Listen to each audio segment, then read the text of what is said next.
were you always into bodybuilding, working out, physical fitness? Well, I've mellowed out a like lot. that? I went through a phase where I really was like, crazy. But, How crazy? Let's see. Okay, let's see if your crazy beats my crazy. This is crazy. So we never got to have this conversation.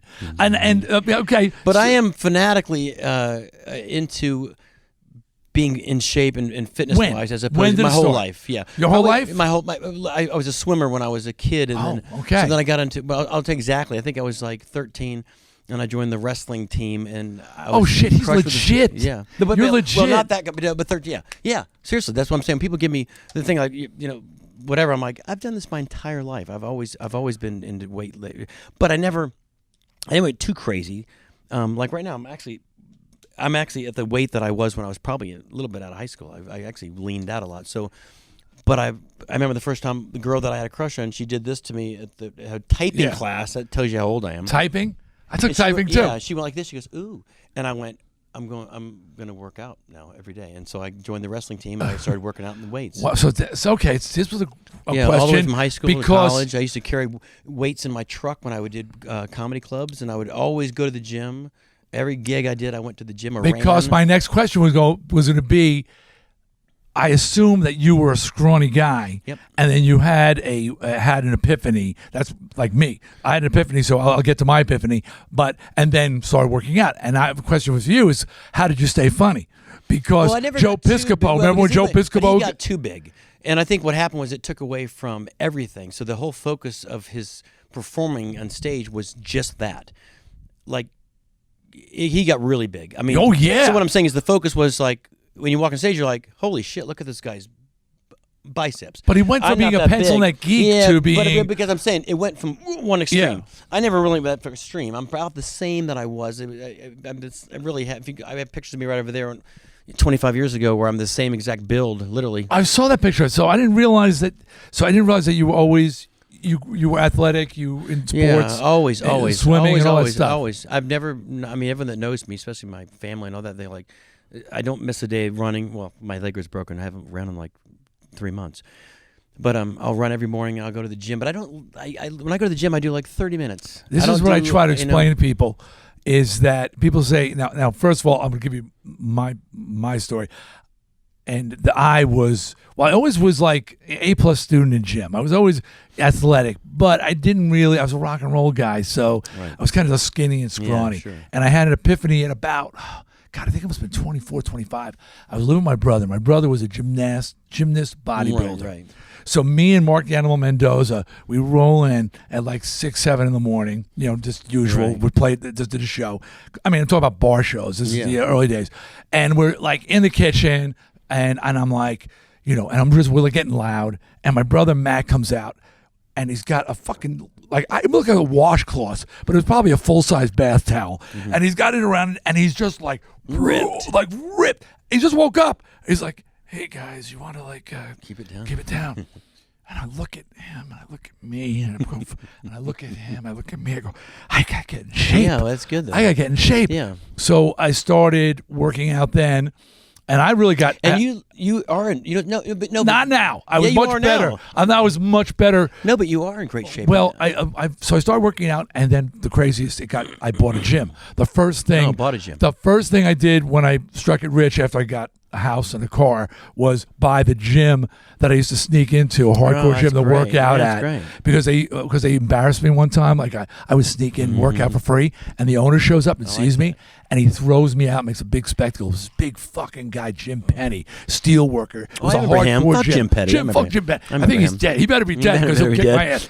and so as I walked out of there, he's like, "Get the fuck out of here, you fucking." I didn't pay. I mean, fair enough. Right, sure. But I'm like really embarrassed. I'm not famous or anything. And as I go out the door, it's gonna be brave to sneak into a gym though, and then like big guys that work there. Right. And then as I walk out the door, of course, not right in his face, I go, "One day I'm gonna own this fucking place." That's great. And I run out. And I run out. And you owned it. When I struck oil, as we like to say, I hear it's for sale, and I fucking go, I'm buying this place. So I buy the gym. Jim had the last laugh because I lost 6 figures on that fucking thing. Everybody was sneaking in, nobody was paying. But what's important also about it's funny.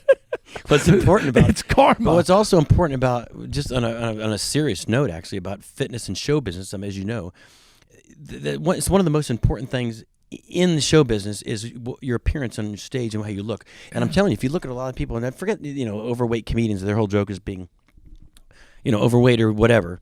It is like, the Stones,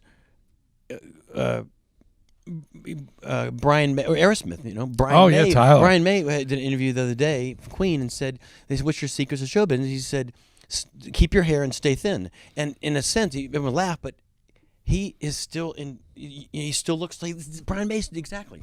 Brian May still looks exactly the same. Yeah. Steven Tyler. Tyler's I'm amazing. standing next to him last weekend, just going, "Look at this guy." He's still wearing those 20-inch waist literally pants. 20-inch Yeah, waist. yeah. He's in shape, and he's like, I follow him on Instagram. He's working out every fucking day. I see Perry him, too. Yeah.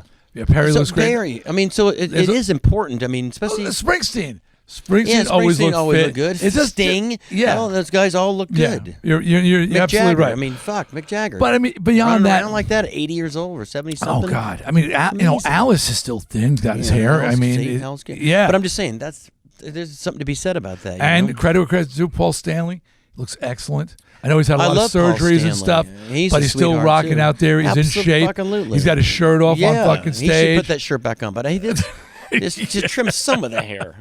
I gave him a ride. Back to his hotel or apartment hotel here in Vegas with his son. It's so cool. I walked out to valet and I do that double take kind of thing. I'm like, the fuck? Is that like Paul Stanley just standing there? I'm like, "Hey man," and he's like, "Hey." I said, "What are you doing here?" And he's like, "Oh, it's my son." And he's like, I said, and then we're just chatting. Son's a good guitar player, by the way. Yeah, some of my friends ride back jam to the with him, hotel. yeah. He's like, "Sure." And I'm like driving him in my car. I'm gonna write a book, and there's gonna be things that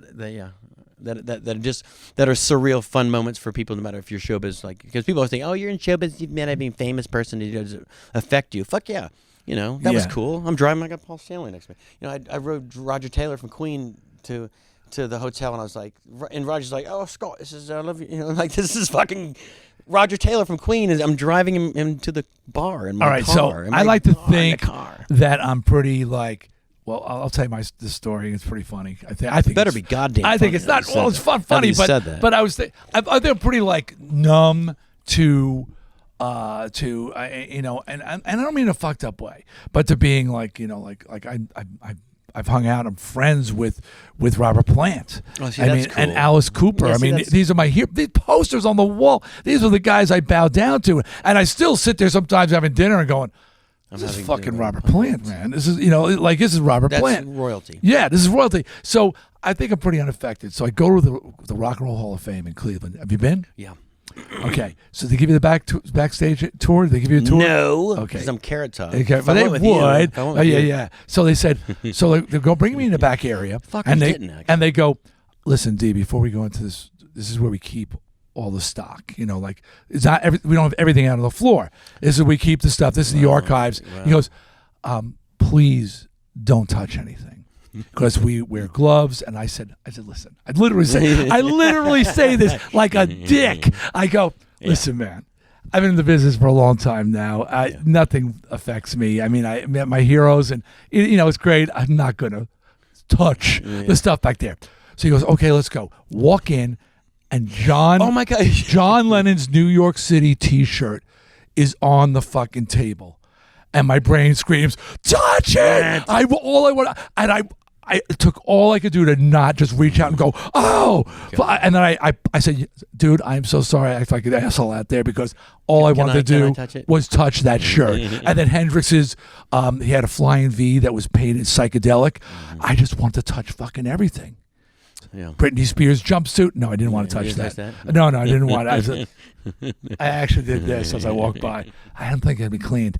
But it's great. That's one thing about you that I really like is, and my wife's this very good judge of character, like scary. Not even to the point I can't fucking stand it because she's always fucking I thought you were right. going to I can't stand her. At least No, you said it. we've been together 43 years. She's always fucking right, except about us, and we're not going to take it. She didn't want to go out with me, and she didn't think we're not going to take it. It was such a great song. Wrong twice. But the rest of the time, we'll meet somebody and go, "Hey, that guy was cool." And she go, Nah, not so much. don't get a Oh, good she had a vibe. good feeling about me then. Really liked you. Oh, that's She good. was Well, really thank taking. you. But do you have a genuineness, and just the fact that you talk about, honestly, like I said, I'm not really affected if I meet Tyler or whatever. and I'm not being dickish about it, but that you're still in touch with the fan. And I look around your room in here, and I can't turn the cameras on. But there's a Vince Neil multi-platinum 50 million sales record. I know you're good friends with Vince. Picture of you and Nicolas Cage. Nicolas Cage over there. He came on. I'll tell you my Nicolas Cage story just because I have dirt on him on this one forever. Oh, good. But so I'm doing. Speaking, going back to throwing a glass and Bobcat golf weight. So I'm doing a show here at the Luxor, and I did and he says he's coming to the show. I never hear back from him, so right before I go on stage, I'm hearing the thing in my ear. They're like, no show and Nick. I said, okay, you can fill the seats. I said, well, keep something open in case he does show up at the end or something, which is probably better than where my seats are buried in the middle, so keep them on the side. I don't know, he's out there. I'm doing the show, and all of a sudden I hear, take your shirt off and show everybody how hard you work on your body. Like that long of a sentence. That long of a sentence, too. And I'm like, what? And I said, what? I said, what? I said, oh, I don't want him to say it again, so I should have said that. Take your shirt off and show him how hard you work on your body, Scott. And I go, oh, fuck, it's Nicolas Cage, right? Well, now you just did a Nicolas Cage impersonation. Yeah. It was just Scott. Hey, man. That's my name. Yeah. Hey, man. So I'm like, okay. I go, okay. I kind of throw it off, and also there's wooden steps on the side of the stage. They're wooden, and I hear this fucking. He's coming up on stage, right? But I don't know it's him yet. I just go, there's a guy in a hat, fucking coming on stage, right? And I'm like, is he trying to hurt me? What's going on? I don't have a second to think, and all of a sudden I see his eyes, and it's Nicolas Cage. He's like, what's up, bro? I go, is he drunk? Yeah, I go, Nick, what the fuck? What are you doing? This is on stage. Yeah. Right in the middle of the goddamn show. In the middle of my second only joke I have is killing, he fucking ruins it. And he walks in, he's like, what's going on, man? And I said, what are you doing? He's just having a conversation with you. Yeah, he's like, so what's going on, man? What's up, bro? And I said, and the crowd's kind of like, who the fuck is this? So I said, Nicolas, so that you can see it's him. So I said, you didn't wait till I said Nicolas Cage, idiot. So the stagehand takes him off, and I go, yes, that was Nicolas Cage. And they're all like, kind of like, what? And I go, yeah. And so he didn't get the big ovation. He didn't get the big again. Nicolas Cage ovation? No, because then he goes back out again. He starts heckling me again. I said, God damn it, shut the fuck up, Nick.